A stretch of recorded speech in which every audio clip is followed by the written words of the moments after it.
बर' सावथुन नायनो मोजां मोनग्रा रायजो राजाफोरनि थाखाय जोबोरै गोजोनथाव खौरां। उर्खाव ब्रह्मनि लिरनाय आरो बिथोन होनायाव आर्न प्रडाक्शनाव ओंखारबाय बे सेन्देलानो मुंनि मोनसे गोदान बर' सावथुन। नोंथांमोना बे सावथुनाव नुनो मोनगोन नोंथांमोननि बयनिबो आंगो प्रेक्टिकेल अनिल, बिबारी आरो बायग'मोननि मुजिथाव गाबनाय मिनिनायजों बुंफबनाय गाबगोनां सावगारि। बे सावथुनखौ नोंथांमोननि गेजेराव दिनै एबा 13 सेप्तेम्बर खालाराव बेखेवनानै होनाय जाबाय। नोंथांमोना बे सावथुनखौ आर्न प्रडाक्शनाव थांनानै आबुङै नायनो हागोन।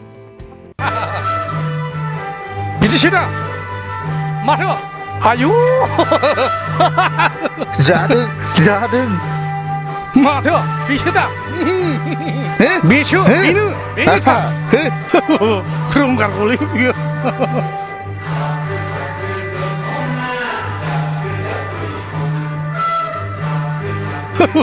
खोरोमगारगौलै बियो माथो दासो जादों दा फाग्ला रोंमारगौ।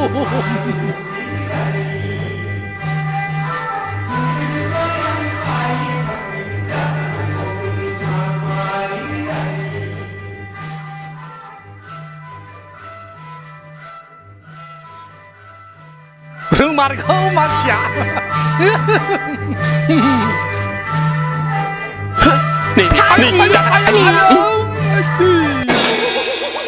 माइरं बायनानै फैसाखौ लाबोनानै मानो फैखो आइदे हौवाखौ बेखौ होथारनांगौ बेखौ होथारनो आङो हो आइदे फाग्लाया ओइ दादोसैलै मानसिफोर खोथा दं आइदे जोनोम सान आरो गुबुन गुबुन गाब गोनां बुब्लिफोराव खुगा गोदै खालामनो जों लुबैयो केक। नंगौ, जोनोम सान आरो बायदि गाब गोनां बुब्लिफोराव नोंथाङाबो लुबैयो केक। मोनफ्रोमबो बुब्लियाव केकआ बयखौबो मुहिहोयो आरो देहाखौ थाजिम मोनहोयो।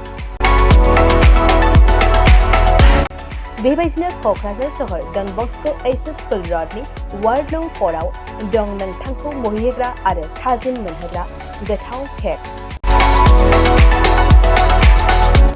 गोथार जोनोम सान फालिनाय बायदि गाब गोनां बुब्लिफोराव खुगा गोदै खालामनो नोंथाङा लांफैनो हागोन क'क्राझारनि बेकारि एन्ड कनफेक्शनारि रेस्टुरेन्टआव गोरबो सोलेर थाजिम मोनहोग्रा मेजेरनाय गोथाव केक।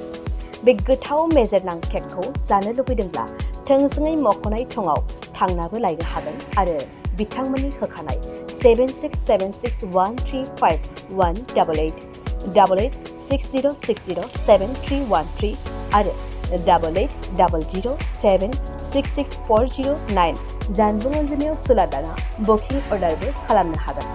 अब्ला माखौथो नेना थाखो? जोनोम सान आरो गाब गोनां बुब्लिनि थाखाय दानो अर्डार खालाम बेकारि एन्ड कनफेक्शनारि रेस्टुरेन्टआव केक।